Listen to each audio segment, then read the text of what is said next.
We are gathered here in an event dedicated to access to remedy for victims of human rights abuses. There has been a significant progress on the duty of care these past years. The French law on duty of vigilance had its one-year anniversary, and many other member states are coming forward with their own due diligence legislations. Also, the EU has taken its first steps, but much more is still needed. Mining is certainly not the only sector with a high risk of human rights violations. European consumers, European citizens demand that companies act responsibly and accountably. At the same time, companies want a level playing field. Today's discussion is not, I hope, about what needs to be done. We have enough research and policy frameworks that already exist, but we really need to figure out how it's going to be done and when. We have plenty of models of how many of these different things can be achieved, from the OECD Anti-Bribery Convention to the Council of Europe Civil Convention Against Corruption to the EU Product Liability Directive. So I hope that we will figure out how to harmonize, but again, figure out how to compartmentalize functions across the different entities that have tried to address this issue.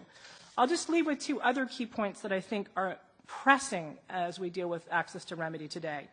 The first one, and I know that there are organizations in this room pressing on this issue, is collective redress. We have, from Rana Plaza to the Samarco mining disaster in Brazil, repeat situations of mass claims. And with those repeat situations, we have very divergent methods for how to actually award compensation and remedy to victims of mass disaster.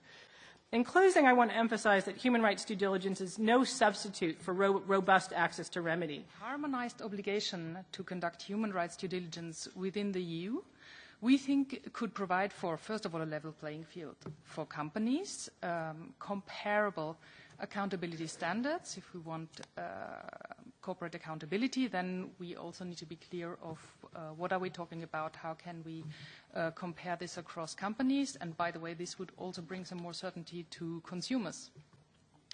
And a obligation for human rights due diligence could also include access to justice for victims of corporate malpractice or even corporate abuse in and outside of Europe. And the purpose of this report is to recognize that many garment-producing countries do not have robust systems of workers' compensation to automatically ensure that injured workers or the families of those killed in the workplace receive compensation in line with international labor standards. So taken together, my report shows the responsibilities of states and businesses to provide workers' compensation. Governments can also bring similar regulatory action on transparency instead of relying on companies' voluntary measures. And here I'm talking in particular about transparency of customs information, because customs in EU countries, for example, have substantial information on companies' supply chains, which currently is not being made public.